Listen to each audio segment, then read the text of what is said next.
चलो जी, तो आज हम लोग समाजवाद और साम्यवाद, जो हमारा चैप्टर चल रहा है इतिहास का दूसरा चैप्टर, उसका आज हम लोग दूसरा पार्ट देखेंगे, जिसमें हम लोग मुख्य रूप से देखेंगे रूस में क्रांति के कारण को। ठीक, और कल रूस के क्रांति के परिणाम सब देख के इसको खत्म कराएं। लेकिन उससे पहले कुछ सवाल, किताब कॉपी सबका बंद हो जाना चाहिए। बंद कीजिए, आप बंद कीजिए ना सर। आप बताइएगा कि हम क्या पूछेंगे। हथौ में आधा कहीं लगा के रख ले। चलिए पहला सवाल बताइए, कार्ल मार्क्स का जन्म कब हुआ था? ये बताइए कि आप लोग पूरा क्लास मिलकर जवाब दीजिएगा कि एक एक व्यक्ति करके पूछे। डंटवा मत, डंटवा कौन तो लेके भाग गया बताओ। सॉरी लेके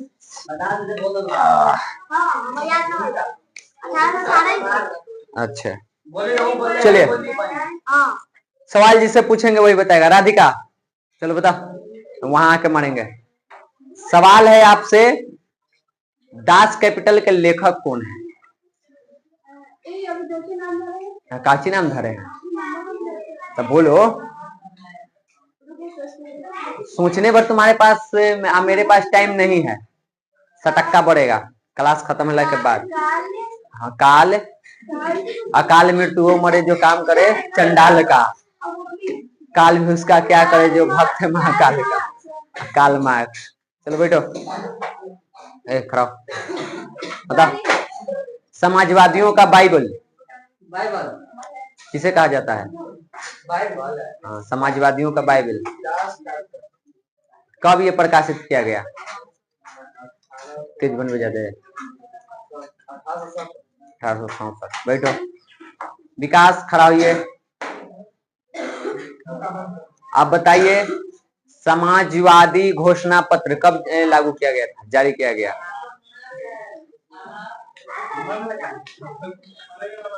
न पता, मतलब रिवीजन, मतलब कुछ ना, रिवीजन के नाम पे कुछ नहीं। सब इंपॉर्टेंट क्वेश्चन पूछ रहे हैं। आप खड़ा होइए सर, बैठिए, देते हैं लास्ट में। आप बताइए, कार्ल मार्क्स के पिता का क्या नाम था? हाँ, वो तो मार्क्स तो रहबे करेगा। हेरोडोटस नाम था। आज पहला बार जाने कि कार्ल मार्क्स के पिता के नाम हेरोडोटस। आप तो भिड़िए में, आप वहीं ले लीजिए। आराम से मारेंगे। अच्छा याद है ना, रुक आते हैं थोड़े, जल्दी निकालो, टाइम पास मत करो। और रे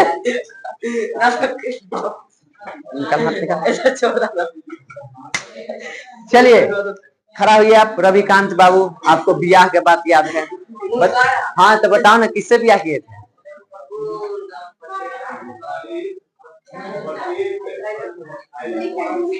कब किए थे ये बता दे।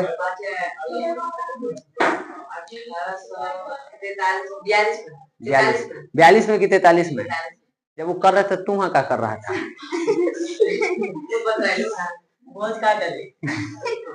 टेंट हाउस वाला टेंडर तोरे का मिलल था।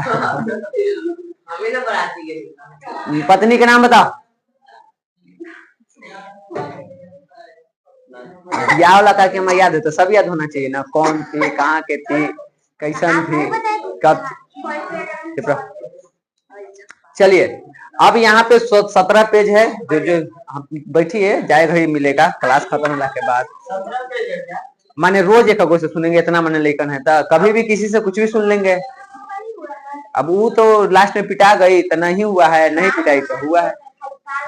चले आगे देखो, ए चुप, अब क्लास देखो। यहाँ आज हम लोग पढ़ने वाले हैं मुख्य रूप से बोल्शेविक क्रांति, जिसको रूस के क्रांति कहो वो भी सही है, बोल्शेविक क्रांति कहो। बचा नहीं है, धरा जाएगा एक दिन। हंस रहा है ना? ठीक, मुख्य रूप से देखो, रूस क्रांति 2 भाग में हुआ है। एगो 1905 में हुआ, एगो 1917 में। 1905 वाला को थोड़ा बहुत पढ़ेंगे। मुख्य रूप से हमने किसको पढ़ना है? 1917 में जो बोल्शेविक क्रांति हुआ ना, या रूस क्रांति, उसके बारे में।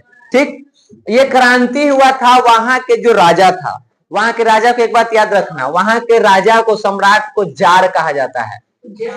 जार, रूस के सम्राट को जार कहते हैं। ये MBBI आप लोगों का क्वेश्चन है, ये एग्जाम में पूछा जाता है, किताब के पीछे भी ऑब्जेक्टिव आपको होगा। अगर आप तेज होंगे तो अपना ट्रिक लगाते जाएंगे।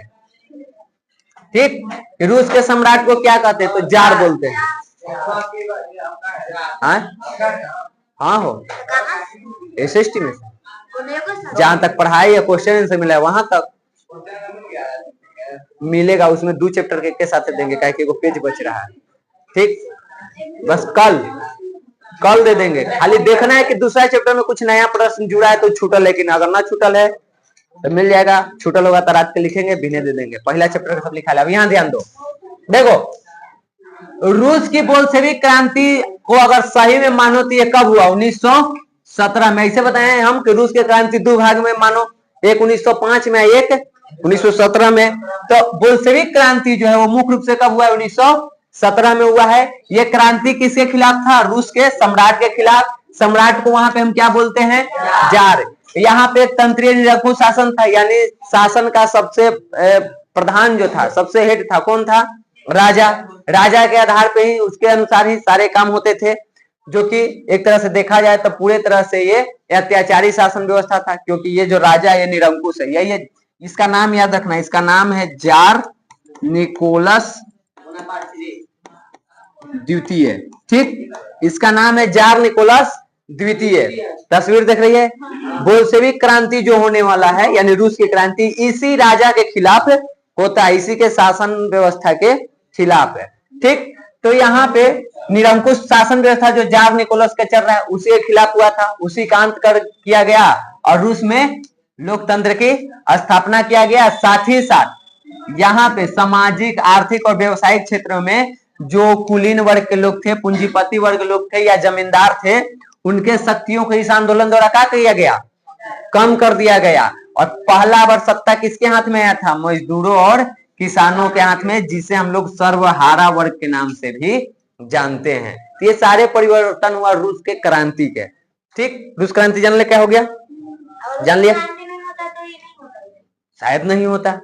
तो पहले शासन व्यवस्था सब कौन संभाला था? राजा था, जमींदार, कुलीन, पूंजीपति, इनका अधिकार था हर क्षेत्र में। तब ये आंदोलन के द्वारा इन सबके शक्तियों को क्या किया गया? अंत कर दिया गया। सीधे अंत, कम नहीं, खत्म। उसके जगह राजतंत्र के जगह क्या गया? लोकतंत्र। ठीक, और जो यहाँ पे पूंजीपति वर्ग, कुलीन वर्ग, जमींदार वर्ग के पास शक्ति था वो किसके पास आ गया है अब? सर्वहारा। सर्वहारा वर्ग बता दिए कल है, जेकरा में मजदूर, किसान ये लोग आता है, उसको हम लोग क्या कहते हैं? यानी पहला बार जो शासन व्यवस्था किसके हाथ में आया था? मजदूरों और किसानों के हाथ में। किस आंदोलन के, किस क्रांति के परिणाम है ये?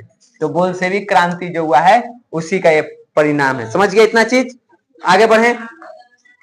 अब है यहाँ पे कि रूस के क्रांति तो हुआ, तो क्रांति के कारण क्या था? देखो, कोई भी काम होता है तो बेवजह नहीं होता, उसके पीछे कारण तो होता है। तो क्रांति भी होगी यहाँ पे तो कोई कारण तो रहा होगा। तो कारण देखो क्या था। सबसे पहले जार की निरंकुशता और अयोग्य शासन। जो वहां के जार है, यानी जो सम्राट है, राजा है, जिसका तस्वीर दिखाया अभी, जार निकोलस द्वितीय, निरंकुश राजा है। इसका पूरा शासन व्यवस्था में जितने भी लोग हैं सब अयोग्य हैं, उसी के खिलाफ ही होगा। देखो 1917 से पूर्व रूस में रोमनोव वंश का शासन था। इसको आप लोग हेडलाइन कर लीजिए। ठीक, क्रांति से पहले किस वंश का शासन था? रोमनोव वंश में। या पूछ दिया जाएगा कि जार निकोलस द्वितीय किस वंश से था? रोमनोव वंश से। देखो यहाँ पे इस समय रूस के सम्राट को जार कहा जाता था। रूस में यहाँ पे एक कठोर राजनीतिक संरचना स्थापित थी, राज्य के हाथ में सब कुछ था। ठीक, लेकिन 19वीं सदी आते आते यूरोप के, हम लोग पिछले चैप्टर में पढ़े कि कई सारे बदलाव हुए। 1800 से हम लोग 1871 तक की कहानी पढ़े हैं ना, यूरोप में राष्ट्रवाद के, तो कहानी बदल चुकी थी। जो ये राजनीतिक संरचना के व्यक्ति के हाथ में था, वो अब यूरोप में क्या हो रहा था? परिवर्तित हो रहा था। हम बोले कि उधर जो क्रांति है उसका प्रभाव तो पूरे विश्व में पड़ा है, तो रूस में भी कुछ उसका प्रभाव देखने को मिला था। यहाँ पे भी राजा के शक्ति को कम किया गया था। पूरे यूरोप में राजतंत्र को क्या किया जा रहा था? कम। यहाँ भी मांग हो रहा था, परंतु यहाँ के जो राजा था, यही जार निकोलस द्वितीय, ये अपना विशेषाधिकार छोड़ने के लिए तैयार नहीं था। वो विश्वास रखता था राजा के दैवी अधिकारों में। दैवीय अधिकार बताए हैं कई बार तुम लोगों को। राजा का इस सिद्धांत का मानना होता है कि सबको ईश्वर ने बनाया है और ईश्वर खुद आकर के यहाँ पे शासन व्यवस्था नहीं चला सकते हैं, इसलिए वो किसको भेजे हैं? राजा को। तो वो और उसके बाद राजा इसमें कहता था कि जिस तरह से तू ईश्वर के सब बात मानता है उस तरह से तुमको मेरा बात मानना चाहिए, चाहे ईश्वर तुम्हारे साथ अच्छा करे या खराब करे। हाँ, तो उसी के सामने जोड़ता है, ईश्वर के सामने ही। तो राजा कहता था कि दैवीय अधिकार में वही होता है, हम कुछ भी करें लेकिन हम तो ईश्वर हैं, ईश्वर खुद नहीं आ सकते हैं तो हम आ सकते हैं। तो जनतो कहता कि ठीक है, वो तो ऊपरे रहे तो न धरा है, तू तो धरा गेले। अगर भगवान भेंट जाए सही में हमनी के तो का तो चीर हरण कर देवे, आदमी कर देवे भी ना कर देवे। तो भगवान के सिद्धांत पर तू तो लड़ रहा है, ये न देख रहा है कि भगवान तो निराकार है, तुम्हारा तो आकार है, वो अदृश्य है तो दृश्य है। तो ये दैवीय सिद्धांत में विश्वास है, दैवीय सिद्धांत समझ गया, ठीक। तो ये इस चीज को छोड़ने के लिए तैयार नहीं था।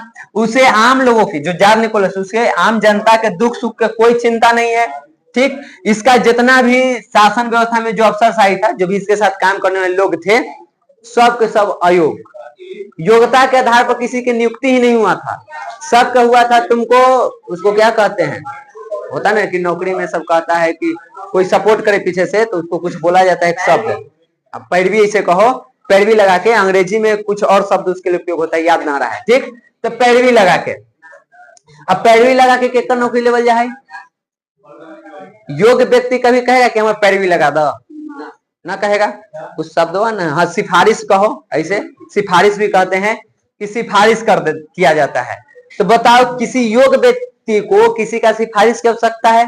सिफारिश की आवश्यकता किसको होता है? अयोग्य व्यक्ति को। और यहाँ पे जितना भी अफसरशाही में, यानी जितना भी इसका साथ काम करे वाला नौकरी को जितना के भी रख ले है, मतलब आज के जैसे डीएम एसडीएम सब रख ले है, सब कुछ है सिफारिश फाइल, यानी सब अयोग्य। यहाँ के जो शासन व्यवस्था अकुशल, अस्थिर, अजर है दम, उतना, हाँ, जितना होना चाहिए उतना नहीं था, ठीक। जैसे तू मान लो कि बीए कर गए, अच्छा खासा नॉलेज है, ग्रुप डी की नौकरी ले सकती है, लेकिन सिफारिश करके कि हमारा बीपीएससी निकलवा दो। क्या तुम्हारा योग्यता था उस लायक?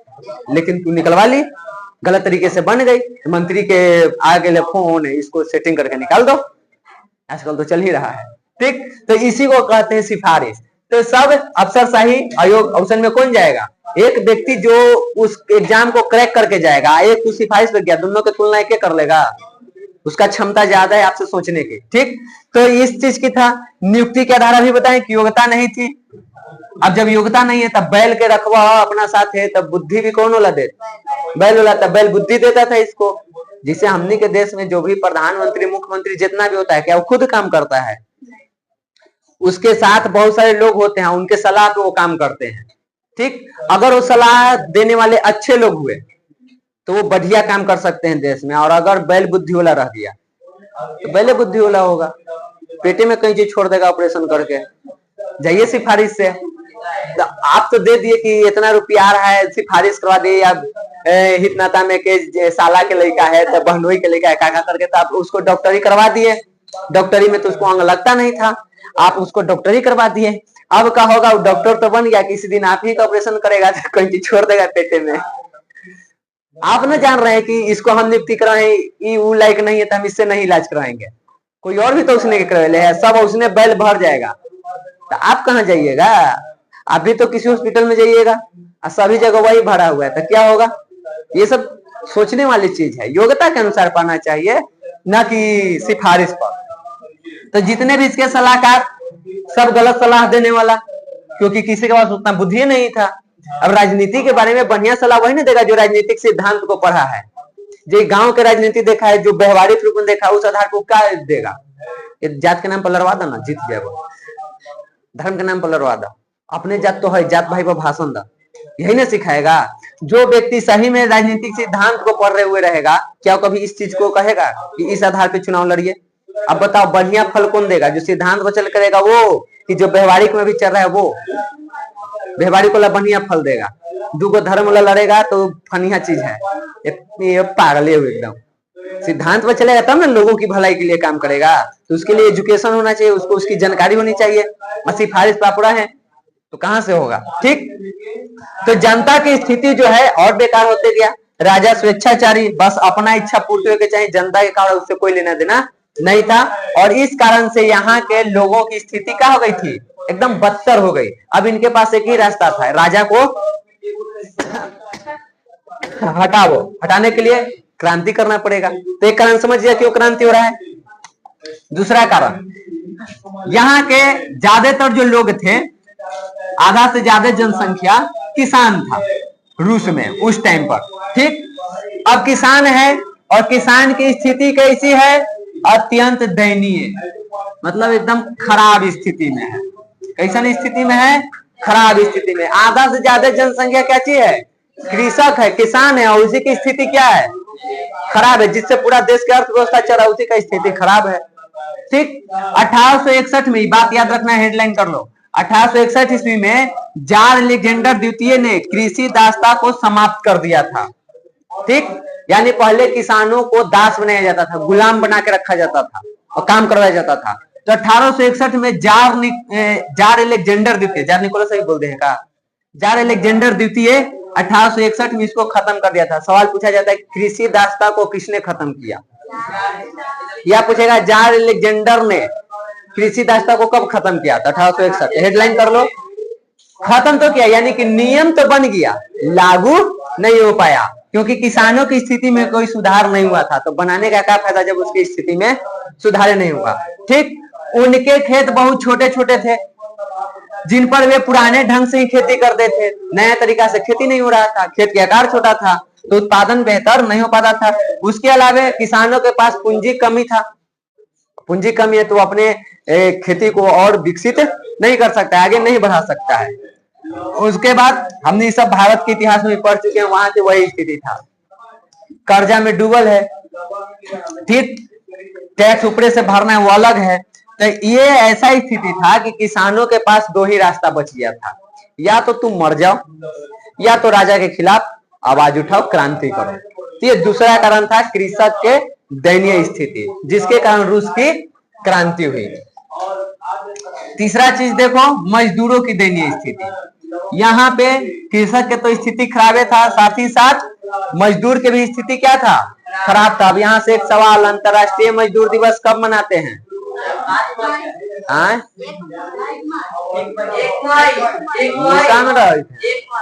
1 मई को। ठीक है, इसे बीच बीच में पूछ जाएंगे, पीटी तो जाएंगे। इन्हें देखो, रूस में मजदूरों की स्थिति बिल्कुल किसानों के जैसी थी, यानी अत्यंत दयनीय।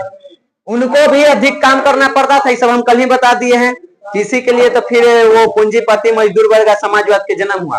तो अधिक काम करना पड़ता था और मजदूरी कम थी। उनके साथ दुर्व्यवहार किया जाता था, मारपीट, गाली गलौज, अपमान सब कुछ किया जाता था, काम भी कराया जाता था, पैसा भी काम के अनुसार नहीं मिलता था। इस वजह से मजदूर अपना स्थिति से संतुष्ट नहीं थे, खुश नहीं थे।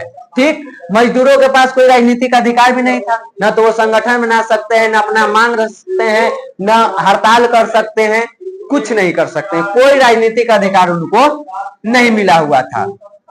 यहाँ पे मार्क्स की वो बात याद आता है, मार्क्स ने कहा था मजदूरों के पास खोने के लिए कुछ नहीं है सिवाय उसके बेरियों के। ये बात एकदम सही साबित होता है। कहाँ? यहाँ पे रूस के मजदूरों पर, उनके पास कुछ नहीं था खोने के लिए। ठीक, वो एक बेड़ी में जो बंधे हुए थे ना, मजबूरी में वही था, अगर उसको तोड़ दूं ना तो कर सकते थे। तो यहाँ पे अगर देखा जाए तो इनकी भी स्थिति खराब है। इनके पास भी दो ही ऑप्शन है, चाहे तो खुद मर जाओ, चाहे तो राजा के मार दो। अपने तो कोई मरा ना है, मरल चाहे अपने राजे के ले लेगा। तो ये भी एक वजह रहा जिसके वजह से रूस में क्रांति हुई। तो 3 कारण अगर आ जाए कि रूसी क्रांति के कारणों को लिख और दीर्घ में पूछ दिया जाए, तब यही सब चीज लिखना है। अब पूरा ही नहीं लिखना है, बस छोटा सा लिखना है कि रूस में मजदूरों की स्थिति खराब थी। जो भी कहानी याद है लिख दो, ना तो कम से कम 8 को इसमें कारण बताया गया है, कम से कम उस 8 कारण को लिखो कि हाँ, खाली हेडलाइन भी कम से कम लिखो, खाली मत छोड़ो। अगर आपको मजदूर के दयनीय स्थिति के बाद ये चीज नहीं लिखने आ रहा, नहीं याद है तो छोड़ दो, कम से कम ये हेडिंग तो दो, खाली छोड़ने से अच्छा है, ना बनाने से अच्छा है कि कुछ लिख दे। अरे 4 नंबर की जगह 2 नंबर तो मिलेगा। तो ये सब चीज आप लोग ध्यान रखिएगा, कम से कम हेडिंग पहले याद रखिएगा, ठीक। उसके बाद देखो यहाँ पे औद्योगिकरण की समस्या। यहाँ पे रूसी औद्योगिकरण पश्चिमी पूंजीवादी औद्योगिकरण से भिन्न था। जो पश्चिम में यानी यूरोपीय देश में, अमेरिका में, पश्चिम में देखो तो कौन आता है, अमेरिका महादेश, वहां पे जो पूंजीवादी औद्योगिकरण की जो ढांचा था और रूस में था, दोनों अलग था। एक चीज और था, यहाँ पे रूस में हर जगह औद्योगिकरण नहीं था, कुछ खास जगहों पे ही वो सीमित रह गया। पूरे देश में औद्योगिकरण विकसित होगा तब ना लोगों को पूरे देश में रोजगार मिलेगा, तो उनकी स्थिति में सुधार होगी। लेकिन यहाँ पे क्या था, उनके पास ये हो गया था, कुछ ही जगह पर सीमित रह गया था। उसके बाद यहाँ पे देखो तो यहाँ पे राष्ट्रीय पूंजी का भी अभाव था। राजा तो अपने निरंकुश है, अफसरशाही उसने सब होकर बैल बुद्धि होला, तो अपना पूंजी की भी कमी था। यानी अगर आपको उद्योग लगवाना है तो आप खुद नहीं लगा सकते हैं, किस पे डिपेंड है आप, विदेशी पूंजी पर। यानी विदेशों से मदद लेकर के ही अपने देश में फैक्ट्री उद्योग लगवा सकते हैं, और लगवा भी रहे हैं तो कहाँ, कुछ सीमित क्षेत्र पर। क्या है कि विदेशी जो व्यक्ति है कहीं भी फैक्ट्री लगाया तो पहले अपना मुनाफा देखेगा, तो जहां पे उसको फायदा दिखेगा वहीं फैक्ट्री लगाएगा। तो इन सब कारणों से यहाँ पे देखा जाए तो लोगों में रोजगार की कमी हो गया था, और यहाँ पे लोगों में असंतोष के स्थिति थी। और जो गलती से मजदूर थे भी उद्योग में काम करने वाले, उनका भी स्थिति अभी बता दे क्या है, ये है, ठीक। जो मजदूर काम कर रहे हैं उनका स्थिति ठीक नहीं है, और कुछ तो ऐसे भी है जिनको काम ही नहीं मिल रहा है, और उनका स्थिति इसीलिए है क्योंकि मांग था 10 आदमी के, तो तैयार था 50 आदमी। समझ गए। आगे देखो, पांचवा है रूसीकरण की नीति। इहो जार निकोलस द्वितीय के वो कहो कि गलती है, ओकर एक मिस्टेक। वो क्या चाहता था, देखो आज भी देखेगा ना रूस के, तो रूस एक ऐसा देश है जो 2 महादेशों में है, एशिया में भी है और यूरोप में भी। और पहले और बड़ा था, 1991 में जब ये टूटा तब 15 गो इससे देश बना, इससे टूट के 15 देश बन गया। कजाकिस्तान, उज्बेकिस्तान, यूक्रेन, ये सब जितना भी पढ़ते हैं ना, कजाकिस्तान सब आता है, ये सब इसी का हिस्सा हुआ करता था, ठीक। अब यहाँ पे अलग अलग देश है अभी, या मान लो अभी भी, जैसे हम लोग अपने भारत में समझो तो अलग अलग राज्य में बोली भाषा सब अलग अलग तरीका के है, रीति रिवाज अलग है। अब सरकार इसमें चाहे कि हम सबको एक में बांधे। अभी दक्षिण भारत में चल रहा है ना, हिंदी भाषा को लेकर के फिर से टकरार हो ले, ठीक। वहां पे रुपया के जो चिन्ह है वो बदल दिया गया है, रुपया के हम लोग के ये चिन्ह है ना, तो वहां पे जो वहां की स्थानीय भाषा है, जो राजकीय भाषा है, उस भाषा में उसको कर दिया गया, लिख दिया गया है, जो कि ये सब केंद्र सरकार करती है। तो इस पे विवाद छिड़ा हुआ है हिंदी को लेकर के। अगर इसमें सरकार कहे कि हम पूरे देश में सिर्फ हिंदी लागू करेंगे तो क्या हो जाएगा, देश में अराजकता आ जाएगी, वर्ग संघर्ष हो जाएगा, भाषा के नाम पर टकराव शुरू हो जाएगा। हमको मान लो कोई कहे कि तुम पे हम दूसरा भाषा ला देंगे, जिसे हम लोग हिंदी बोलते हैं, मगही भोजपुरी बोलते हैं, और दूसरे भाषा को कि तुमको यही बोलना पड़ेगा, तो सीधी बात है हम लोग उसका विरोध करेंगे। तो सरकार ने, हमारे संविधान सभा के लोगों ने क्या किया, इसका सोल्यूशन निकाला, सबको अधिकार दिया अपना अपना भाषा के, 2 भाषा दे दिया, एक जो केंद्रीय लेवल पे काम करेगा और एक आपके राजकीय लेवल पर, और उस संघर्ष को कम करने का प्रयास किया। लेकिन अभी भी टकराव होता है, लेकिन उसको कम करने का प्रयास किया जाता है हमेशा, ताकि लोकतंत्र न टूटे। ई बैला जो था तोरहई, ई राजा बनल था, हई बैलवा, ई क्या किया कि रूस बड़ा देश 2 महादेश में घुसा हुआ, वहां पे तो और भी भिन्नता रहेगा, उस सब को रूस वाला नीति अपनाना चाहे, यानी रूसीकरण करना चाहा। तुमको बोलना है जो रूस की भाषा है वो, रूस के रीति रिवाज, रूस के खान पान सब आपको रूस वाला अपनाना है। कोई इस चीज को एक्सेप्ट करेगा? नहीं कर पाएगा। तो वहां की कहानी देखो क्या हुआ। सोवियत रूस विभिन्न राष्ट्रीयताओं का देश था, अलग अलग थे उसमें, ठीक। यहाँ मुख्य रूप से स्लाव जाति के लोग रहते थे। इनके अलावा यहाँ पे फिन, पोल, जर्मन, यहूदी भी रहते थे। मुख्य रूप से कौन है? स्लाव जाति, बहुसंख्यक में ये है। इसके अलावा ये लोग भी यहाँ पे रहते थे, ठीक। ये भिन्न भिन्न भाषा बोलते थे, अलग अलग जगह पे है, अलग अलग भाषा है, अलग अलग इनका रस्म रिवाज है। लेकिन रूस के अल्पसंख्यक समूह जार निकोलस द्वितीय द्वारा जारी की गई रूसीकरण की नीति से परेशान था। इन सब पर वो क्या करना चाहता था जार निकोलस? रूस वाला जो भी चीजें हैं, संस्कृति कल्चर जो भी है, भाषा, उस सबको इन पे थोपना चाहता था। कि मान लीजिए यहाँ पे आप जर्मन लोग जर्मनी बोलते हैं, नहीं, आपको रूसी बोलना होगा, आपको रूसी रीति रिवाज अपनाना होगा। तो इस तरह से थोपने का प्रयास किया। ठीक, ये जो रूसीकरण की नीति था, इसके अनुसार रूसी भाषा, रूसी शिक्षा और रूसी संस्कृति, इन सभी लोगों पर लादने का प्रयास किया जा रहा था। किन पे? ये जो कम है, फिन, पोल, जर्मनी, यहूदी, इन सबों पर। ठीक, इससे अल्पसंख्यक जो है घबरा गए, उनमें हलचल मच गया। और 1863, हेडलाइन करो, 1863 में पोलो ने रूसी नीति के खिलाफ विद्रोह कर दिया। ठीक, सवाल पूछा जाएगा कि पोलो ने रूसी नीति के खिलाफ विद्रोह कब किया, क्योंकि ये सब सवाल अभी आया नहीं है, तो आने का चांस है इस सबके। ठीक, तो कब किया था? 1863 में। लेकिन इनके विद्रोहों को राजा द्वारा दबा दिया गया, निर्दयता पूर्वक मारपीट के कर दिया गया। आंदोलन तो दब गया, लेकिन लोगों में राजतंत्र के प्रति क्या हो गया? नफरत बढ़ गया, क्योंकि मारपीट के दबाया तो सबको लगा कि राजा हमारे लिए ठीक नहीं है। तो वो लोग भी चाहते थे कि क्या हो, ये राजा हटे, और वो लोग भी रूस के क्रांति का एक कारण बन जाएंगे, वो भी सपोर्ट कर देंगे उस चीज में। आगे देखो, विदेशी घटना, दो चीज पढ़ेंगे। एक क्रीमिया का युद्ध।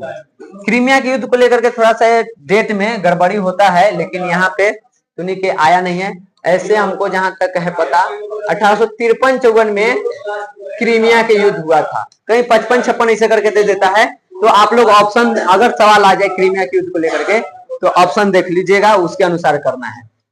देखो, क्रीमिया के युद्ध का हुआ। रूस की क्रांति में विदेशी घटनाओं की भूमिका भी अत्यधिक महत्वपूर्ण थी। ठीक, जैसे कि क्रीमिया के युद्ध में रूस की पराजय। क्रीमिया के युद्ध याद करो, पहला चैप्टर में जब पढ़ रहे थे, तो क्रीमिया के युद्ध के कोई फायदा उठाया था? फ्रांस उठाया था रे। कौन उठाया था? बिस्मार्क था कि काउंट काबूर था? फायदा उठाया था। ठीक, हम लोग तो नहीं, कंफ्यूज कर देता है। तो यहाँ पे क्रीमिया की युद्ध, अभी वहां से हमको न लेना है। ये युद्ध किसके बीच था? इसमें रूस की भी भूमिका थी। जो क्रीमिया की युद्ध हो रहा है, तो बताया था ना कि बिना पूछ लही जाके उसमें शामिल हो गया था।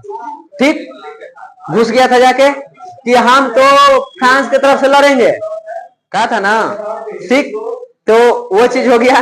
तो वहां एक अलग चैप्टर था, लेकिन वही युद्ध यहाँ संबंधित है, क्योंकि उसमें रूस भी शामिल था। फ्रांस तो था ही, साथ ही साथ रूस भी था। ठीक, तो क्रीमिया के युद्ध में रूस की पराजय हो जाती है, रूस इसमें हार जाता है। और रूस जैसे हार जाता है, देश के लिए अपमान की बात है। हमारा अगर देश लड़ रहा है, हार जाए, तो हमने क्या अपमान लगेगा? सरकार के खिलाफ आवाज उठा देंगे, कैसे हार गया हमारी सेना? क्या नीति बनेगा? क्या ट्रेनिंग दिया तू? ठीक, सवाल आ जाएगा ना। जैसे तुनी के हम पढ़ा रहे हैं और तुनी फेल होके आ जाए, तो तुनी के गार्जियन धर लेगा ना हमरा? सबके सब फेल कर जाता, एक आध दो फेल करेगा तो हम बचेंगे, तब बाकी पास कैसे कर गया? मतलब आपके बच्चा में कमी है, और सबके सब फेल होके वो, तब टीचर में कमी है, धरा जाएंगे हम। उसी प्रकार यहाँ धरा जाएगा। ठीक, और जब ये क्रीमिया के युद्ध में हारा, 1904-05 में एक और घटना हुआ। यहाँ तो हार ही गया। 1904-05 में रूस और जापान के बीच युद्ध हुआ, आज जापान रूस के हरा दिया। जापान इतनी वो टेंगरा मछली जैसे तुमको दिखेगा, और रूस दो महादेश में फैलल। आज जब जापान रूस के हराया, युद्ध में हुआ, बहुते बेइज्जती हुआ। जैसे मान लो कि हम इतना भी 5.5-6 फीट के आदमी, और कोई 3-4 साल का लड़का आके हमारा दूध थप्पड़ मार के चल जाए, ये हमारे लिए क्या होगा? महा अपमान की बात है। वो तरफ पीट दिया, वो तरफ पटक दिया, वो तरफ मार के मुंह न फोड़ दिया, अपमान हो जाएगा। तो ऐसी हो गया, दो महादेश में फैलल देश के इतनी को झिंगी मछड़िया नहीं ऐसे जो है मार के इसको हरा दिया। ये रूस के जनता को कतई बर्दाश्त नहीं हुआ कि इतना कैसे हो सकता है कि हम रूस इतना बड़ा देश हो के हम और जापान से हार गए। और ये बात लोगों में आक्रोश भर दिया, किसके खिलाफ? राजा के खिलाफ। ऐसे खैर राजा एक काम है, बचे लगी एक काम करता है, वो प्रथम विश्व युद्ध में लग जाता है। वो में घुस जाता है। और कई सारी कहानी होती है ये जापान की युद्धोला में, देखो ना आगे। ठीक, तो यहाँ से रूस के क्रांति का जन्म हुआ। हम बताए थे कि रूस की क्रांति 2 भाग में, जब 1905 में ये जब हार हुई ना, तो वहां के जनता क्रांति कर दिया था। ये हार कैसे गए हम लोग उससे, इतना छोटा देश से। तो यहाँ से इसका जन्म हुआ, लेकिन अंततः इसका फल कब मिला, जब बोल्शेविक क्रांति हुआ नवंबर 1917 में। तब शुरुआत कब, 1905 में ही इसका देखो तो एक तरह से हो चुका था। ठीक, अब आगे देखो विदेशी घटनाओं के परिणाम में दूसरा क्या है, जापान से पराजय भी बताएं कि 2 घटना है। अब देखो जापान वाला में हुआ क्या था। 1905 के ऐतिहासिक रूस जापान के युद्ध में रूस हार गया। इससे पूर्व निरंकुश जार साहिब विभिन्न मोर्चों पर अपनी विफलताओं को रूसी जनता से छिपाते रहा। जब जब ये हार रहा था, राजा छिपा ले रहा था इस बात को। कहीं देखना जो कि कहीं आज हमने के राजनीति में इस तरह के घटना तो न हो रहा है। कि हम लोग को हमेशा ये बताया जाता है कि हम लोग बहुत शक्तिशाली हैं दुनिया में हमनी के नाम, लेकिन कई बार कुछ ऐसा घटना हो जाता है जिससे हमनी को लगता है कि सब झूठा फैलाया जा रहा है। तो इस सब चीजों को अलर्ट होकर भी देखते रहना। देखो यहाँ पे कहा हुआ राजा साहेब जब भी कोई गलती होता था हारते थे, या कोई भी घटना घटता था जिससे देश के अपमान हो, तो उसको क्या कर लेते थे, छिपा लेते थे। लेकिन ये एक ऐसा चीज था जिसको छुपा नहीं पाए, छिपाने में असमर्थ रहे। इसको बचा नहीं देते। इसमें क्या एक्सप्लेन करेगा, मान लो अमेरिका से हारता है, फ्रांस से हारता है, ब्रिटेन से हारता, तो एक्सप्लेन करके बचा लेता। टक्कर के है, घोड़ फिसल गया है, हो गया, कर लिए, तन्नी को हरा दिएगा। कोई माने ला तैयार नहीं कि हार कैसे गए, सुनबे नहीं करेंगे। तो कहते एक्सप्लेनेशन दो, हम हारे कैसे, तू गलती किया है। ठीक, तो ये छिपाना बहुत मुश्किल हो गया था कि हम जापान से हारे हुए हैं। जब ओकर देश के सेना, रूस के सेना जो बचा खुचा हारला के बाद जब फटे हाल में पहुंचा बउआ, तो पूरा देश हो चक्का रह गया। ऐसे कैसे, सोचो कि हमने के देश के सेना जैसे तैसे हालत में हमने भी पहुंचे, युद्ध हार गए, हमने के क्या स्थिति रहेगा, दिमाग काम करेगा कुछ। और वो में से मान लो कि जैसे हमने के नेपाल है, भूटान है, ये सब छोटा छोटा देश, उससे हम हार जाएं तो हमने की स्थिति क्या रहेगा। बड़े देशों से लड़ रहे हैं, बराबरी से लड़ रहे हैं, तो समझ में आता है। छोटा देश जो खुद हम पे डिपेंड है, अगर उससे हम हार जाए युद्ध, तो हमारी स्थिति क्या रहेगी। कुछ दिमाग काम नहीं करेगा, मन में गुस्सा रहेगा कि इसमें जरूर सरकार के गड़बड़ी है, कैसे नीति बनाया, क्या किया। इसको हारने के पीछे, सेना के हारने के पीछे कारण था, अब कारण उसका राजा है। देखो क्या हुआ था, जब ये चीज देखा तो इनके मन में जो था कि हम 2 महादेश में फैले हुए, हम बहुत महान देश हैं, रूसियों में जो भावना थी, वो भावना है अब ये भ्रम का हो गया, टूट गया कि ये तो गलत चीज है। रूस एशिया के एक छोटे से देश से पराजित हुआ है, जापान से। ठीक, और इसी के कारण 1905 में रूस के क्रांति हुआ। 9 जनवरी 1905 को लोगों के समूह ने रोटी दो का मांग किए और सड़क को उतर गए, और कहां चल दिए, सेंट पीटर्सबर्ग, जहां पे राजा के राजमहल था। ठीक, ये सब चीज को अंडरलाइन कर लो। 1905 वाला ये घटना बहुत ही इंपॉर्टेंट है, इतिहास में खूनी रविवार कहते हैं इसको। आ रहा है 1905 में एक घटना घटा है, इसको जोड़ दो हमने के भारत के जलियांवाला बाग से। बस फर्क इतना है, सोचो कि हम लोगों पे तो अंग्रेज गोली चलवाया था, तनी बर्दाश्त हो जाता है, यहाँ इसी का राजा गोली चलवाएगा, तो क्या ये बर्दाश्त करने वाली चीज थी।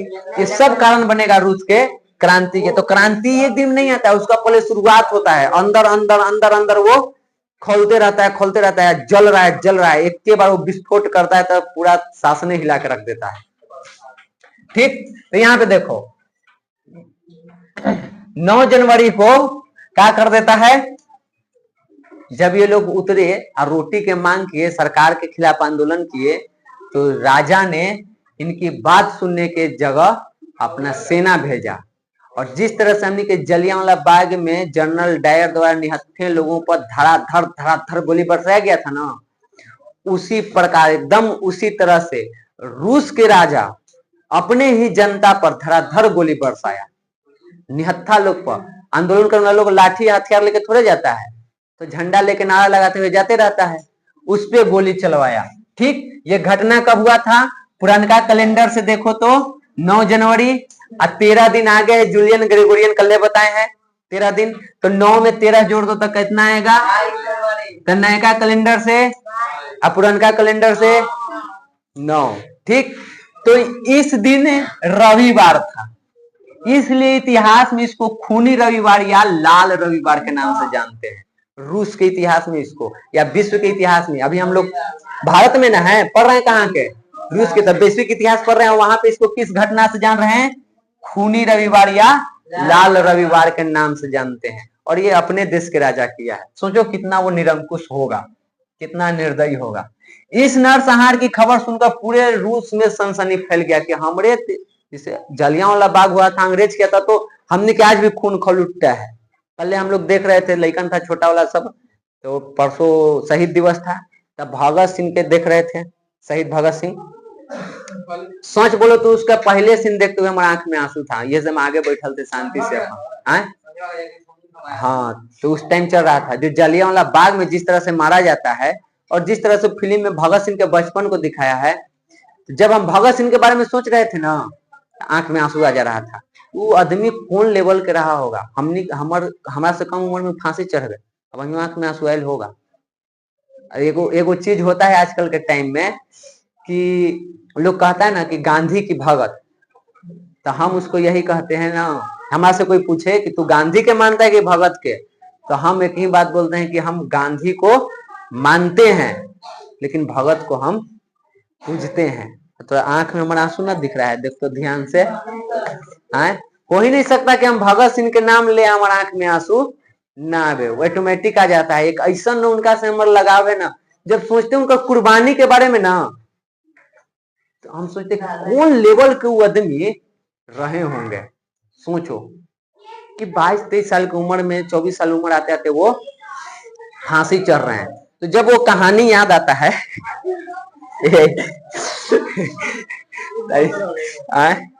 न, उनका लेके हम इमोशनल हैं भाई। कहीं भी देखते हैं उनका ना, तो एक बार कहते हैं कि अगर तो धूल बराबर भी हम हो गए ना, तो हमारा जीवन सार्थक हो जाए। इतने देशभक्ति चाहिए। वो कैसा व्यक्ति जिनको भारत तो मानता ही है, पाकिस्तान भी उसको मानता है। भगत सिंह को पाकिस्तान वाला भी मानता है। ठीक, इमोशनल एकदम हो गए। फिल्म देखे घर आंख से लोड़ गिरी थी, लेकिन लाइट उट बुतल है। तो ऐसा हमनी के देश में भी लोग हुए हैं। ठीक, उनको अपना रोल मॉडल बनाओ। तो जैसे हम लोग जलियांवाला बाग पढ़ते हैं तो सनसनी एकदम खून खोल जाता है अंदर से। जब वहां के लोग इस चीज को देखे तो उनको भी खून खोल उठा। इस क्रांति में किसानों की व्यापक भागीदारी हुई, किसानों ने जम के इसमें भाग लिया था। अंत में सरकार को झुकना पड़ा। जब ये घटना सुना तो पूरा रूस में आंदोलन बढ़ गया और सरकार को झुकना पड़ा।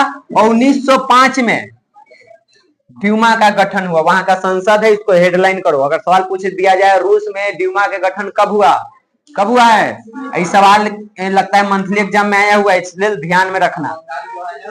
ठीक, वो भी 1905 में हुआ था। ये हुआ कहानी को जोड़ना कि जब रूस में ये घटना चल रहा था तब भारत में क्या चल रहा था। तो भारत में भी उस टाइम पे आंदोलन चला था बंगाल विभाजन को लेकर के। ठीक, जब कहानी दोनों तरह के पता रहेगा हर तरह से, तो उसको जोड़ने तुमको खुद आ जाएगा। अब यहाँ पे देखो 1906 ईस्वी तक जैसे ही यहाँ पे ड्यूमा का गठन हो गया, तो अब लोग का रोज आंदोलन करेंगे, शांत हो गए। जैसे ही राजा देखा कि जनता शांत हो गया है, क्या किया, 1906 में ड्यूमा को कमजोर कर दिया गया। राजतंत्र ने ड्यूमा के कुछ अधिकार छीन लिया। जैसे जनता शांत, राजा फिर से ड्यूमा के शक्ति को क्या कर दिया, कमजोर कर दिया। ठीक, और इस तरह से देखा जाए तो 1905 के जो क्रांति है वो क्या रहा, असफल हो गया, सफल नहीं हो पाया। असफल भले हो गया, लेकिन लोग इस बात से गुस्सा हुए थे। लेकिन लोग यहाँ पे क्रांति के लिए पूरे लोगों को एक साथ जगना होता है, और सब लोग एक साथ नहीं जगता, उसको जगने में टाइम लगता है।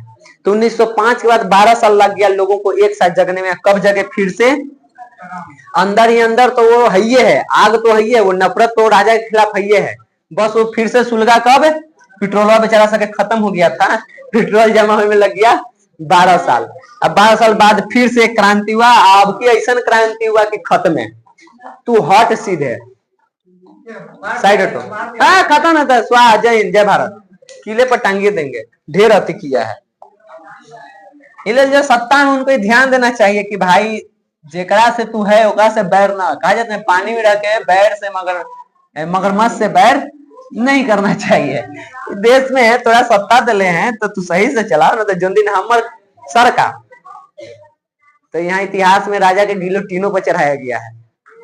ठीक, जैसे जनता के साथ व्यवहार, जनता उसी राजा के साथ व्यवहार वही किया है। ओकरे नाम पे गिलोटिने नामे है। गिलोटिन नहीं एक बनाया था सजा देने के लिए, उसी जो बनाया ना, ऐसे गरासी रखा रहता था, इसे ऊपर से छोड़ेगा मुड़िया कट जाएगा, तो उसको नाम भी गिलोटिने रखा गया। ठीक, यानी गिलोटिन का आविष्कार करने वाला व्यक्ति भी गिलोटिनी था। उसी के नाम पर उस जो भी आविष्कार किया, यंत्र कहो हथियार कहो, उसका नाम रख दिया गया।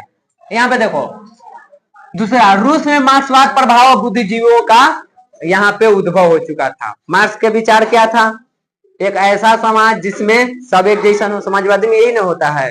ठीक, तो रूस के क्रांति के समय यहाँ से एक चीज याद रखना, लियो टोल्स्टॉय का वार एंड पीस, हाँ हेडलाइन कर लो। और वार एंड पीस का हिंदी भी पूछता है। वार मतलब क्या होता है? अरे बोलो, वॉर मतलब क्या होता है? वॉर मतलब युद्ध होता है। पहले दम अंग्रेजी के रीढ़े तोड़ देगा। अब पीस मतलब होता है शांति। कई बार पूछता है वार एंड पीस के लेखक कौन है, और कई बार पूछ देता है युद्ध और शांति। तो वार एंड पीस जहां लिखा वहां पेंसिल ले लिख लो युद्ध और शांति हिंदी में। ठीक, तो ये किसने लिखा? लियो टोल्स्टॉय। तो इसके किताब ने दास्तोवस्की किया जाता है, तुर्गनेव है, ये सब कुछ नए चिंतक थे जो अपने विचार रख रहे थे। उनके विचारों ने, उसके बाद कार्ल मार्क्स के विचार से मजदूरों में भी कुछ जागरूकता आ गई थी। ठीक, मजदूरों के बीच मार्क्सवादी विचार काम करना शुरू कर दिया था। जो मार्क्स के मानने वाले लोग थे वो मजदूरों के लिए काम करने शुरू कर दिए थे उसके सिद्धांत पर। ठीक, और यहाँ पे इन लोगों का संगठन भी धीरे धीरे बनना शुरू हो गया था मजदूरों का। और रूस का पहला, यहाँ भी हेडलाइन करो क्योंकि ये सब सवाल नहीं आया हुआ है, रूस का पहला साम्यवादी व्यक्ति कौन था? का नाम याद रखना, प्लेखानोव। प्लेखानोव रूस का पहला साम्यवादी व्यक्ति, तो प्लेखानोव नाम है उसका। ठीक, जो रूस में पूरे तरह से जारशाही के निरंकुशता को समाप्त करने के लिए चाहता था कि वो खत्म हो और साम्यवादी व्यवस्था है। रूस का पहला साम्यवादी व्यक्ति कौन? प्लेखानोव, जो चाहता था कि राजा खत्म हो और क्या आए? साम्यवादी, यानी राजतंत्र को खत्म करके साम्यवादी लाए। उसके बाद यहाँ भी देखना, रशियन सोशल डेमोक्रेटिक पार्टी की स्थापना कब हुआ है? 1898 में। इसी से टूट करके बोल्शेविक दल बनेगा।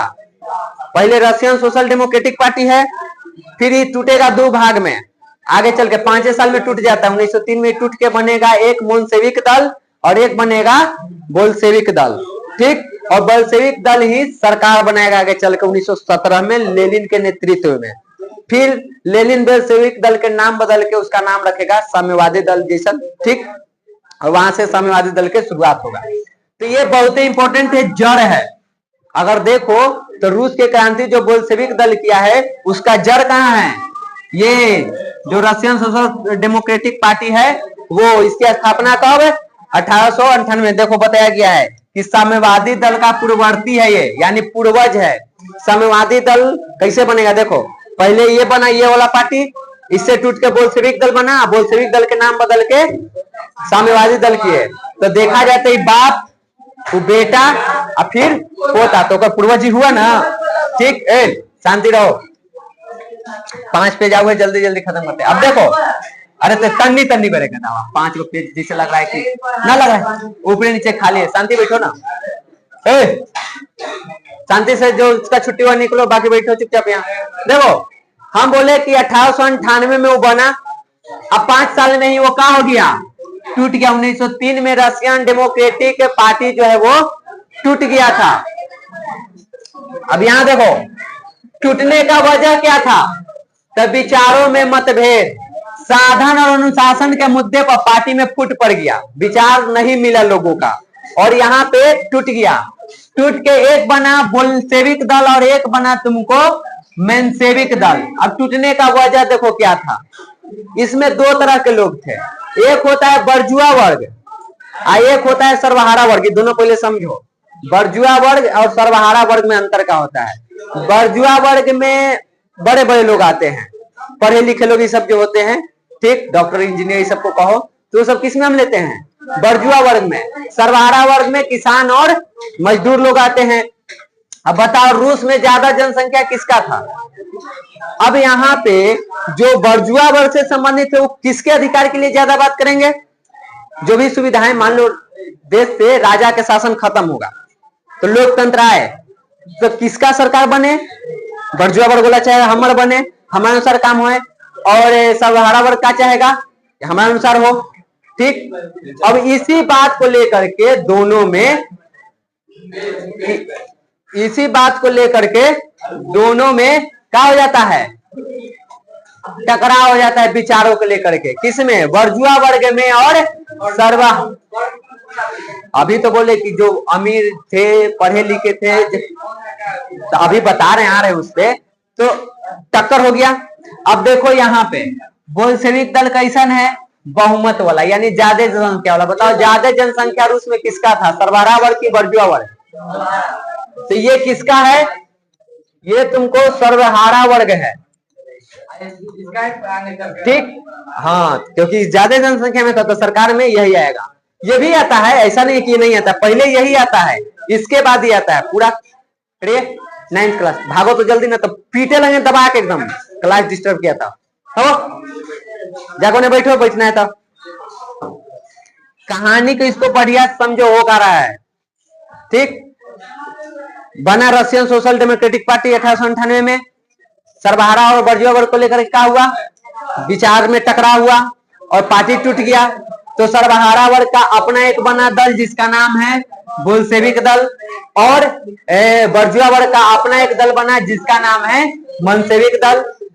बोल्शेविक दल बहुमत वाला था, यानी इसमें ज्यादा लोग थे, क्योंकि किसान मजदूरों का ये दल है, पार्टी है, और इसमें कम थे। मंशेविक में कम थे, क्योंकि यहाँ पे पढ़े लिखे लोग, ये उस वर्ग से कम लोग आते थे, बर्जुआ वर्ग से, ठीक। ऐसे करके बांटा। उसके बाद देखो यहाँ पे भी तुमको बता दिया है कि मेंशेविक मध्यम वर्गीय क्रांति के पक्षधर थे। मध्यम वर्ग में कौन आता है? इंजीनियर, डॉक्टर, पढ़ा लिखा, शिक्षक, वकील, यही सब ना, उसी को बर्जुआ वर्ग भी कहते हैं। और बोल्शेविक दल सर्वहारा क्रांति के पक्षधर था, यानी कि किसानों मजदूरों का। इसके अतिरिक्त ये तो पार्टी बना है कि 1898 वो वाला पार्टी बना, फिर 1903 में ये दोनों बना। पूछ देवा जाए कि बोल्शेविक दल के गठन कब हुआ था? 1903 में। सवाल ये पूछा गया है कि अल्पमत वाला कौन सा दल था, इसे आया हुआ है एग्जाम में। बहुमत वाला कौन दल था? तो बहुमत वाला बोल्शेविक और अल्पमत वाला मेंशेविक, ठीक। इसके अलावा कौन किसका प्रतिनिधित्व करता था? अब कितना हम ऑब्जेक्टिव बनाएंगे बोलो? 200 300। आपको किताब पढ़ के चीज को समझना होगा, बस बना लीजिएगा। हम तो एक क्लास भर ही ना बनाएंगे, 60 को 70 को। हमको लगता है कि ज्यादा कर देंगे तो याद नहीं होगा, तो हम लिमिट में बनाते हैं। लेकिन आप लोग किताब पढ़ते रहिएगा तो ये सब चीजें चलते रहेगा, बीच में डाउट हो तो पूछते रहिएगा। 1901 में एक और पार्टी बना था जिसका नाम है सोशलिस्ट रेवोल्यूशनरी पार्टी, जो किसान के मांग को उठाता था, किसान के मांगों को सरकार के सामने, यानी जो उस टाइम पे राजा था उसके सामने वो रखता था। इस प्रकार से देखो तो यहाँ पे मार्क्सवादी विचारधारा भी बढ़ रहा था, मजदूर किसान अपना संगठन भी बना रहे थे, और कई सारे यहाँ पे पार्टियों का भी गठन हो रहा था। और ये सब मिलकर के आगे क्या करेगा? राजा के खिलाफ क्रांति करेगा।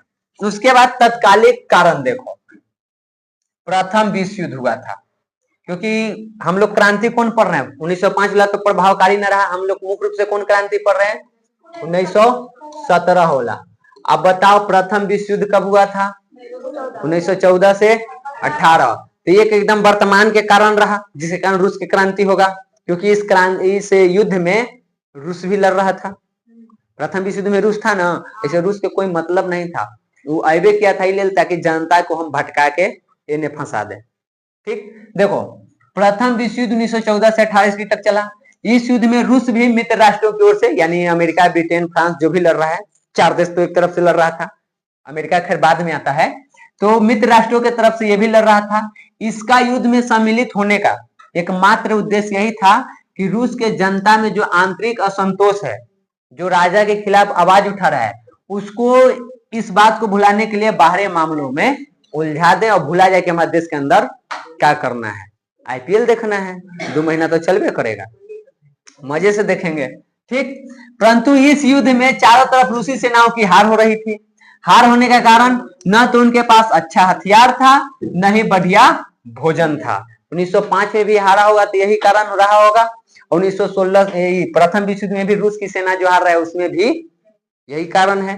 ठीक, युद्ध के मध्य जार निकोलस द्वितीय जो है वो क्या किया, पूरा सेना को कमान अपने हाथ में ले लिया, यानी ये डिसाइड करता था कि क्या करना है, सेनापति की कोई जरूरत ना हो, हम बोलेंगे। उसके बाद एक किस्मते खराब था, दरबार तो एक खाली होइले था, ऊपरे से एक मेहरुआ, देखो मेहरुए घर बनाव है और मेहरुए घर बिगाड़ है। इसकी पत्नी जिसका नाम है जरीना, जार निकोलस के पत्नी के नाम जरीना, ये चुट्टी का कि इनका जो गुरु थे जरीना के, पंडित जी, चर्च के पंडित जिसको पादरी कहते हैं, उसका नाम था रासपुटीन। तो जरीना पंडित जी के साथ मिल के अपने पति के खिलाफ क्या कर दी, षड्यंत्र कर दी। तो ये हो गया घर के भेदी लंका ढाए। पत्नी ही इसको धोखा दे रही थी। कहाँ हो, षड्यंत्र लिखल है, साजिश है। ठीक, ऐसे करके यहाँ पे दोनों को मौका मिल गया, क्योंकि राजा तो कमान अपने हाथ में ले लिया, तू तो चल गया युद्ध दिने, दरबार हो गया पूरा खाली, सब लोग के लेके उन्हें चल गया, मिल के ने प्लानिंग कर दिया कि राजा चल गया तो चलाइए के एक खुद की पत्नी जेकरा पे एकदम लुभाए ललन की हाय रे मेरी मेहरिया, हम तुझसे इतना प्यार करते हैं, इतना प्यार करते हैं, इतना प्यार करते हैं, इतना कितना प्यार करते हैं, क्या बताएं हम। मांझी में का डायलॉग है, अरे हमने के फेवरेट डायलॉग है, बार बार सुनते हैं, हमारा भैया के फेवरेट डायलॉग है वो। हाँ, तो अब हमार तो मेहरी ना है, भैया के है तो कहते हैं, जिसे मान ले भौजी खिसियाल है तो भैया कहते हैं रे फगुनिया, हम तुझसे इतना प्यार करते हैं, इतना प्यार करते हैं, इतना प्यार करते हैं, इतना प्यार करते हैं, इतना प्यार करते हैं, इतना प्यार करते हैं, इतना कितना प्यार करते हैं, हनुमान जी लेखा सीना चिर के देखा है, 8 बार बोलता है, हमने गिने हैं। भाई अंगुली पर भी गिन रहे थे कि 8 हुआ कि ना।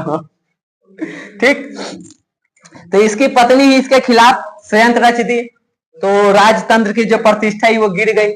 महारानी किससे मिल गई, समझ नहीं ना कैसे मिल गए, समझ में आ रहा है ना, और वही चीज हुआ था। ठीक, तो एग्जाम दे जाना है तो बस हो तो गया, 2 को तो आउ है ना, समझ में आई, गुरु जी से फांसल हले, अरे क्लास का मर्यादा भी तो बना के रखना। आप सुनो भैया, टाइम पास करेगा लेट होगा, चुप। मार्च की क्रांति और निरंकुश राजतंत्र का, ये 8वां कारण पढ़ लिया, वही 8 कारण है जिसके कारण वो क्रांति हुआ था। उसके बाद देखो 7 मार्च 1917 को जो नवंबर में क्रांति सफल होगा, उसकी शुरुआत कब हो जाती है, 7 मार्च 1917 को। पुराने कैलेंडर के अनुसार ये 22 फरवरी के, 13 दिन आगे पीछे करो टाइम आ जाएगा। 22 है, 22 में 13 जोड़ता कितना आएगा, पुराना कैलेंडर से 22 फरवरी, 22 में 13 जोड़ेंगे तो 29 आएगा। पागल, नया कैलेंडर पुराना कैलेंडर में कितना दिन के अंतर है, इसमें कितना जोड़ेंगे, टाइम कौन है, 1917 के दिन का टाइम लगता है, महीना 28 दिन के लगता है। ठीक, 22 में कितना जोड़ेगी, 6 जोड़ेगी, कितना आया, 28 आ गया। आगे देखो कहां जा रहा है, 7 6 13 हुआ, 6 दिन ही होला, 7 तारीख मार्च होला, टोटल कितने दिन हुआ, 13 दिन के आगे पीछे हो गया। अब तोरा मैथ पढ़ाई हमी में, 22 फरवरी पुराना कैलेंडर से 13 दिन जोड़ेगी तो कितना तारीख आता है, 7 मार्च। समझ गए, ये समझ में आया कैसे जुड़ा, टाइम बता दिए। तो ऐसे करके हमने के अलग कैलेंडर है, रूस के कैलेंडर के कह रहे हैं। यहाँ पे देखो, तो यहाँ पे जनता ने पेट्रोग्राड, जिसको अब लेनिनग्राड के नाम से जानते हैं, जब लेनिन सरकार में आ जाएगा ना फिर, तो उसके नाम पे पेट्रोग्राड के नाम बदल के क्या कर दिया गया है, लेनिनग्राड कर दिया गया है। वहां के सड़कों पर किसान और मजदूर जुलूस निकाल दिया, और एक बार फिर से 1905 नियर रोटी दो के नारा लगाया। 8 मार्च को कपड़ा में काम करने वाली महिला मजदूर भी यहाँ पे रोटी की मांग करते हुए हड़ताल का नेतृत्व की थी। इसीलिए 8 मार्च को महिला दिवस मनाते हैं, क्योंकि रूस में 8 मार्च के महिलाओं ने आंदोलन किया था, हड़ताल की थी, रोटी देके मांग की थी। ठीक, तो ये लोग भी इसमें शामिल हो गए थे। जुलूस में लाल झंडा लेकर के यहाँ पे जुलूस निकाला गया था। उसके बाद जब कहानी 1905 वाला हो रहा है तो राजा फिर कहा कि गोली चला दे, खत्म कर दे। लेकिन इस बार सेना कहा कि ना, ये काम तो न हो तो, और वो भी किसके साथ मिल गया? आंदोलनकारी क्रांतिकारियों के साथ। ठीक, मिल यार, तो कोई बात नहीं, उसका बदला ले लिए हैं उधम सिंह। उन्होंने यहाँ पे आंदोलन के खिलाफ हो गए कि हाँ थी विद्रोह के, जो कहा कि गोली चलाओ, तो कहा कि हम गोली नहीं चलाएंगे, उनका हथियार सब छीन लिया गया। ठीक, सबसे बड़ी बात थी कि जब जार को लगता था राजा को कि कोई काम नहीं आएगा, तो उसका अपना एक सेना के टुकड़ी था, उसका नाम था प्रेओब्राजेंस्की। क्या नाम था? प्रेओब्राजेंस्की। ये उसका सबसे विश्वसनीय टुकड़ी था सेना के। कोई नहीं काम आएगा तो ये काम आएगा। और 1917 में जब मार्च में जब क्रांति हो रहा था, तो उसमें ये हो गया कि ये सेना भी राजा के खिलाफ हो गया, सबसे विश्वसनीय भी। अब राजा के पास झुकने के अलावा और कोई रास्ता नहीं था, क्योंकि जिसका जो अंतिम उम्मीद था वो भी राजा के खिलाफ था। सैनिक का भी विद्रोह बढ़ते जा रहा था, वो राजा के खिलाफ होते जा रहा था, क्योंकि एक बार तो देख चुका था मरने वाले तो उन्हीं में से कोई एक काम आए, कोई के बाप कोई कह रहा होगा। हमेशा सेना में हम ही जो हम लोग जिस क्लास में आते हैं वहीं से जाता है, मध्यम वर्ग और नीचे वर्ग के लोग ही सेना में जाता है। अमीर के बाल बच्चा सेना में देश सेवा नहीं करता है, समझ गया? कोई देखिए कहा कि अमीर के जा रहा है, गिना चुना एक आध अंगुली पर होगा। सब कौन है? मिडिल क्लास और लोअर क्लास के लोग, जिनका में देशभक्ति होता है। ठीक, तो यहाँ पे राजा को विवश होना पड़ा और 12 मार्च को गद्दी छोड़ना पड़ा। और इस तरह से यहाँ पे देखा जाए तो ये फरवरी की रूसी क्रांति थी, क्योंकि पुराने कैलेंडर के अनुसार ये 27 फरवरी को हुआ, 5 दिन बाद, और नया कैलेंडर से मार्च में हुआ 12 के। अब एक बार सवाल आ गया था इसमें, अब किताब जब खुद कर रहा है कि ये फरवरी की रूसी क्रांति थी, तो उसी को मानेंगे। अगर ये ऑप्शन में नहीं है तब कौन क्रांति कहेंगे इसको? मार्च की क्रांति। अगर फरवरी क्रांति दिए हुए है तो ठीक है, अनता मार्च वाला होगा। एक में यही कंफ्यूजन होता है डेट को लेकर के। 13 दिन याद रखना, आगे पीछे करके देखना है कि कौन वाला पूछ रहा है, डेट दिले है। ठीक, हाँ, चाहे तो 13 दिन जोड़ के ऑप्शन होगा, चाहे 13 दिन घटा के ऑप्शन पकड़ लेना है। ठीक, इस तरह से रूस में इस टाइम पे रोमनो वंश के निरंकुश शासन जो था उसका अंत हो गया। सर्वप्रथम यहाँ पे एक व्यक्ति है जिसका नाम है लोबाव। इसके नेतृत्व में 15 मार्च को बर्जुआ सरकार का गठन हुआ। बर्जुआ सरकार अभी बताएं, रशियन डेमोक्रेटिक पार्टी टूटा तो 2 भाग में बंटा, बोल्शेविक और मेंशेविक। यानी कि बर्जुआ वर्ग किसका करता था नेतृत्व? मेंशेविक दल के। तो किसका सरकार बना पहला बार? मेंशेविक दल के। कौन था इसके नेतृत्व में? तो लोबाव नाम के व्यक्ति के नेतृत्व में सरकार बना। लेकिन रूस के लोगों ने जिस चीज के लिए आंदोलन किया था, जो क्रांति किया था, वो चीज इस पार्टी द्वारा नहीं मिला, क्योंकि ये बर्जुआ वर्ग का था। और रूस में सबसे ज्यादा किस वर्ग के लोग थे? सर्वहारा वर्ग के। तो लोगों को जो चाहिए था वो नहीं मिल रहा था। ठीक, ये बस एक राजनीतिक स्वतंत्रता थी, लोगों की स्थिति में कोई सुधार नहीं हो रहा था। ठीक, किसी को हो गया मैया। आर्थिक और सामाजिक स्वतंत्रता भी नहीं मिल रहा था। बर्जुआ सरकार तत्कालिक परिस्थितियों में प्रतिकूल थी, यानी उसके अनुसार नहीं चल रहा था। जो देश के जनता को चाहिए, बर्जुआ सरकार उसके अनुरूप काम नहीं कर रहा था, उसके उल्टा काम कर रहा था। और नहीं, उस आधार पर वो काम नहीं कर पा रहा था, उसके विपरीत में काम कर रहा था। अंत में बर्जुआ सरकार का हो गया खत्म, क्योंकि जनता के अनुसार काम नहीं कर रहा था। और केरेसेंकी, ये नाम पर हेडलाइन कर लो, के नेतृत्व में एक उदार समाजवादियों की सरकार गठित हुई। अभी भी बोल्शेविक के सरकार नहीं आया है, किसका आया है? समाजवादियों की, एक उदार समाजवादियों का सरकार बना। नेतृत्व कौन किया उसका? केरेसेंकी। ठीक, या केरेंसकी कहो, अब कौनी मुनि है हेती सुन। कल हमने रूस के क्रांति या बोल्शेविक क्रांति देख लेंगे। देखो ये जो करेसंकी के सरकार बना उसका मुख्य उद्देश्य था जनतांत्रिक और वैधानिक सरकार की स्थापना करना, मित्र राष्ट्रों के सहयोग से युद्ध चलाना, जो प्रथम विश्व युद्ध चल रहा था उसको चलाते रहना, व्यक्तिगत संपत्ति का रक्षा करना, संविधान सभा द्वारा भूमि समस्या को सुलझाना और रूस की समस्त संस्थाओं को वैधानिक उपायों द्वारा परिवर्तन लाना, ये सब इसके उद्देश्य थे। लेकिन इसी टाइम पर एक और दल था जिसका नाम है बोल्शेविक दल, यानी सर्वहारा वर्ग के दल, जो इन सब चीजों के लिए तैयार नहीं थे। उन्होंने करेसेंकी के सरकार को स्वीकार नहीं किया और उसके बाद यहाँ पे दूसरा आंदोलन होगा जो कि बोल्शेविक क्रांति के नाम से जाना जाएगा। उसके बाद रूस का इतिहास बदल जाएगा। ठीक, तो उसको हम लोग कल देखेंगे और कल ही ये चैप्टर को हम लोग खत्म भी करेंगे।